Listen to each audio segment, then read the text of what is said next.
Hey guys, it's Dani. Today we're going to be talking about Dendrobium Phalaenopsis orchids. These are a group of orchids I don't usually tackle that much on my channel, and if you're a long-time subscriber you might know that I've never had a big collection of them. I have a few for a couple of years now because I just purchased them at a discount from IKEA, got a whole lot of them, and I thought, okay, I'm gonna learn about them and discover them together with you guys. And today it is time to make a then and now type of video for them. This is a series that, again, I don't do often on my channel because it takes time, but I'll link it down below to my previous episodes of then and now. And also, even though I will show you snippets from the past with these orchids, you can find the links that show these orchids in the past in the video description below. You can check it out whenever you want. So to recap, most of my Dendrobium Phalaenopsis types or bigibbum types, depending how PC you want to be about it, they're all pretty much purchased from IKEA, my local IKEA here. They were at a discount, most of them, and it's actually the one doing the best because it was the healthiest. Other than that, they were all kind of sickly, they did not have roots, and they went through a period of staling, of course, but as a general idea, today they're all doing perfect. One of them is blooming, they are full of roots, and overall they do enjoy semi-hydroponics a lot here in my climate. And for those of you who don't know, I live in a very noisy area. No, that's not what I wanted to say. I live in a very warm subtropical climate, and that of course influences the way I grow my orchids, my setup, and so on. I recently switched most of my orchids to semi-hydroponics, including my Dendrobium Phalaenopsis, and they're all doing great. Only one of them is still in the pebble setup, and this is because I was slightly lazy to move him and other things had priority. But overall, everybody's doing absolutely fantastic in semi-hydroponics. I don't have issues with the roots. I have very well grown plants at the moment. They are not set back anymore because they have a good root system. So that's the general overview. So I would absolutely consider this setup if you have some issues with them, if you cannot really find the proper medium for them. I would go with pretty chunky leca. If you have leca available in various sizes in your area, go for the chunkiest one because these orchids don't actually like to be soggy all the time. They like their air, and the bigger the leca is, the bigger the air gaps between them will be, the more airflow, and so on. Alrighty, so now that we had a little overview, I'll try to take at least a few of them separately and show you how they used to look like. I kind of lost some of the tags. I don't know where. It's like something's eating them up because I lose them and I don't find them anymore. Anyway, let's start with my oldest one, which is this one, still in the pebble setup. This one is actually not purchased from IKEA.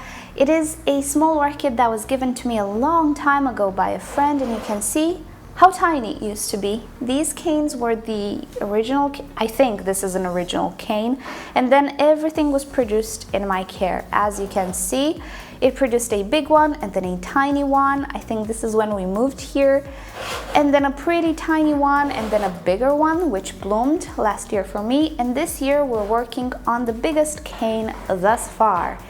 And isn't he a beauty? And I didn't mention the name, did I? Dendrobium Velvet Melody. You can also find this one under the commercial name of Thailand Black, and it's a beautiful, very dark, velvety, burgundy, purple type of dendrobium. Cameras have major issues picking up the true color of this orchid because it's just so intense, and on camera it always looks burgundy, but in reality it's more purple than that, and it's very, very dark. So whenever you see pictures on the internet with this one, just keep in mind it's not the proper color.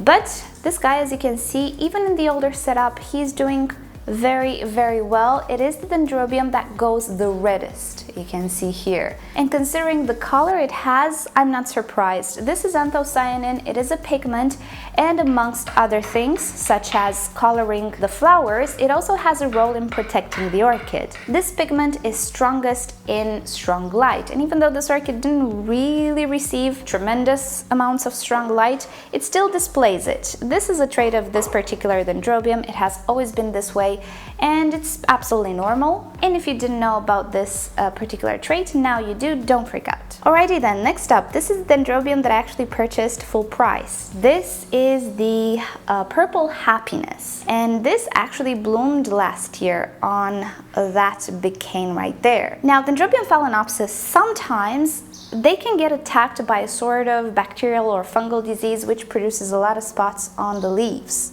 And as a result, the leaves fall prematurely. To be fully honest with you guys, I did a treatment. I did the hydrogen peroxide treatment. At some point, the infection stopped, but I had it in the past as well.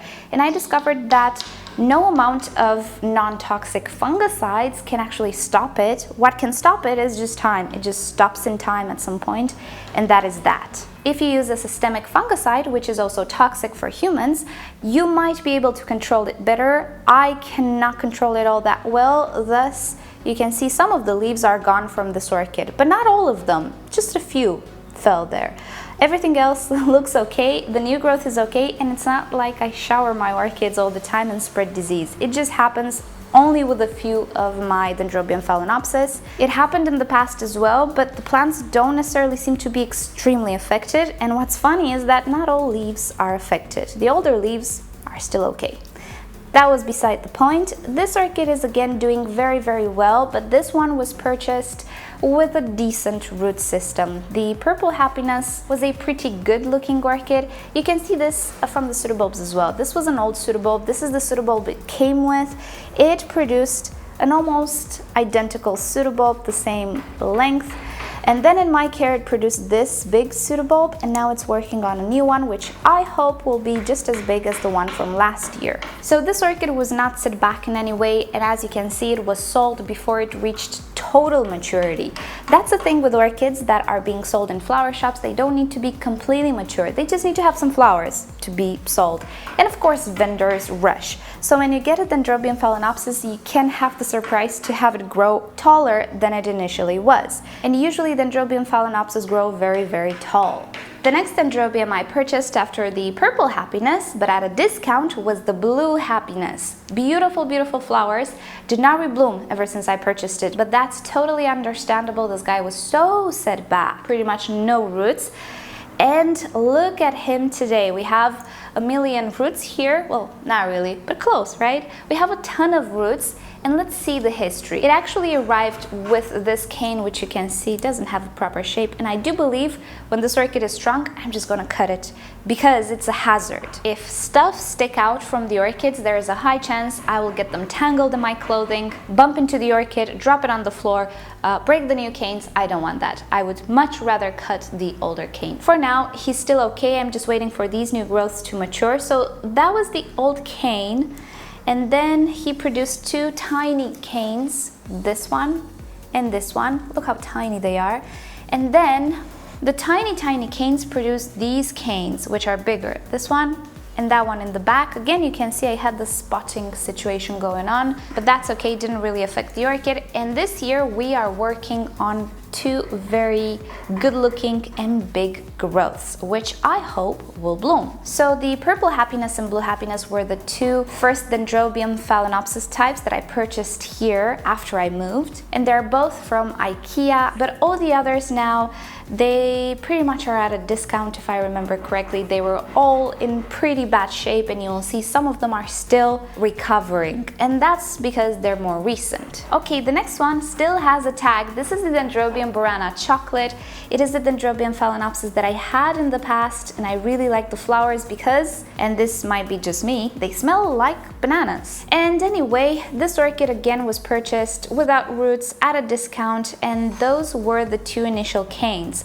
Last year it produced this cane. You can see a lot smaller than the previous one, but this year we are working on what I believe to be a much bigger cane than last year. The root system has recovered pretty much completely, and with the addition of the new cane this year, you can see we have new roots growing, and I suspect everything will be just fine. I think he's out of the woods, and I do hope that the new cane will bloom this year because this orchid can produce a lot of flowers. The flowers are tinier in comparison to, let's say, the Velvet Melody or other representatives, but they're really, really pretty and in larger numbers. And as I was saying, they have a nice fragrance, at least to me. We'll see if this year I feel the same. Alrighty, this one, yet another discounted Dendrobium. As the tag says, this is Dendrobium Snow Jade. I do believe it's the one with a white flower and a purple lip. I might be wrong here.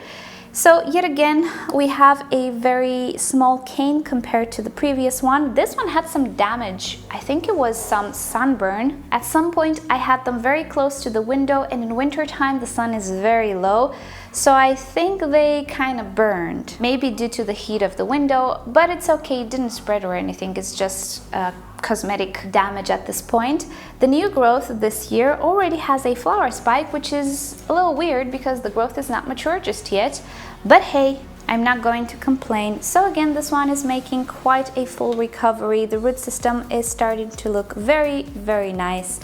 But the orchid herself is a little strange. I mean, it's not super normal to have a flower spike right now. So who knows, maybe this orchid will produce another flower spike from the center, from the crown, as they usually do, because this one appears to be from one side. But that's okay, as long as he's healthy, he looks okay, I am happy too. Okay, this one I do believe is the Splash Dendrobium that I purchased afterwards from IKEA. It was the only one of its kind. It was really, really beautiful, and it actually bloomed last year from this cane, but it wasn't in the greatest of health. That cane was the previous one, which was in bloom when I purchased it. It produced a tinier cane, and now it's working on a tiny new growth. So in comparison to all the other ones, he is off-season, kinda, but he wasn't purchased together with the other ones. And I don't think he was discounted either. But I do hope that the growth this year will look a lot better, because there are a lot of roots growing inside the pot. And as you know, when it comes to roots, I believe that more is more. The more roots we have, the vigorous, or actually more vigorous, the plant will grow. Alright, I actually just remembered that I did purchase another Dendrobium Phalaenopsis type from a flower shop. When? Last year or earlier this year? I don't actually remember. It might have been earlier this year. I'll find the video, I'll show it to you. So yeah, I totally forgot about that one. But this is him. This one was now purchased at a discount, and it looked pretty okay. It came with that cane, which was in bloom. This guy is growing fantastic. He just got used to semi-hydro like that. And he was repotted during winter, if I'm not mistaken. But that's okay, it didn't really matter. He's producing a new growth, which I have no doubt will bloom this year. So he's been doing okay as well, but I don't believe he's qualifying for a then and now. I totally forgot about this guy. I feel I'm forgetting about a few of them. And that's about it with the Dendrobium Phalaenopsis orchids. Actually, the two happinesses, I now remember I purchased them in 2016, not 17. So it's been 2 years since I have them, and the blue happiness made that full recovery. I really like Dendrobium Phalaenopsis. What I don't really like about them is that they grow typically one single growth per direction of growth per year. So if your orchid is set back, you need to wait a year until the transition cane arises, and then the next year maybe you'll have some flowers. For me, in this climate, they grew one single growth per year. So that means that if you get a staled one, you need to wait around 2 years until you see a proper evolution, a proper flower display. So that's not really appealing. But then again, there are Cattleyas which do the very same thing. So, you know, but that's the only downside with the Dendrobium Phalaenopsis types. Other than that, I do believe they are strong growers, and they're pretty easy to care for. They're warm growers, they like a lot of light. Currently, I place them on the terrace, and I do hope they will do better. And as I was saying, I do believe they like their water, particularly in the growing season, and semi-hydro seems to be a very, very good option in warm climates.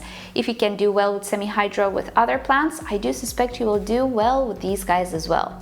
If you live in a cooler climate, the story might be very different, of course, but if you do want to try it out, even in a temperate or cooler climate, go for the bigger leca, not the tinier one. These orchids have pretty thick roots and pretty massive, substantial roots, and the bigger the air gaps you have between leca, the better, in my opinion. The smaller leca is more suited for stuff like Oncidiums or Miltoniopsis or things of the sorts, but for these guys, as well as for Cattleyas, the bigger leca is the way to go. Alrighty guys, thank you so much for watching this video. Hope you've enjoyed it. I will try to do more than a nows, maybe with Vandas next, because I do have a proper big collection of Vandas. So let me know down in the comments if you'd like that. If not, just let me know what else you'd like to see. So you know the drill. If you've enjoyed this video, give it a thumbs up. If you hated it, give it a thumbs down. Subscribe to my channel for regular orchid videos, and don't forget to turn on notifications so you never miss a video. And with that said, I'll see you all next time. Bye!